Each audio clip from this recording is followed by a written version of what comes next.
ስማተ ይኸውልህ ዛሬ ከእናት ጋር የተገናኘንበት ድፍን 30 ዓመት ሞልቶናል። እንዴ ዛሬ ነው እንዴ አባዬ? አይ ነገ ነው። እና ይኸውልህ ለሰርፕራይዝ የሚሆን ምንም በጀት ስለሌለ ቆንጆ ሙዚቃዎች መርጠህ እሷ ስትመጣ ትከፍትልናለህ። ኧረ ምንም ችግር የለውም። እንዴ እሱ ያሳስባል እንዴ አባዬ? አዎ አደራ፣ ስሜቴን በሙዚቃ ነው ማሳየት የምፈልገው ዛሬ። እንዴ ምንም እንዳታስብ ነው የምልህ። የእሱን ሀሳብ በእኔ ጣለው በቃ።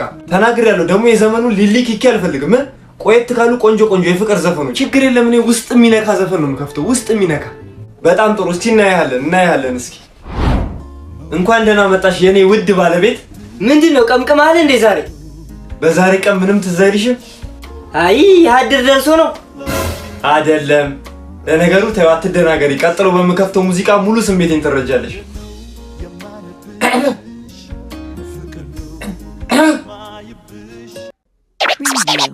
ከሰጠሽኝ ስጪኝ ባትሰጪኝ ይቀራል። ከሰጠሽኝ ስጪኝ ባትሰጪኝ ይቀራል።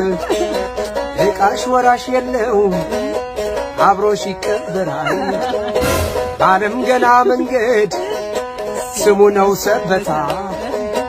ባለም ገና መንገድ ስሙ ነው ሰበታ። ምን ያስቸኩልሻል ቀበቶ እስክፈታ? ምንድነው አንተ ምን ለማለት ፈልገህ ነው? አንተ ራሱ በጣም ቸኮልክ ቀበቶ እስክፈታ።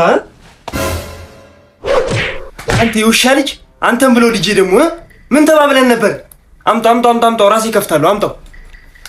አንተ ብቻ ሁሉ ነገር እንደምታውቅ ነው የሚሰማህ? አንተ ብቻ ሁሉ ነገር አምጣው። ልቤ አንቺን በዳዳ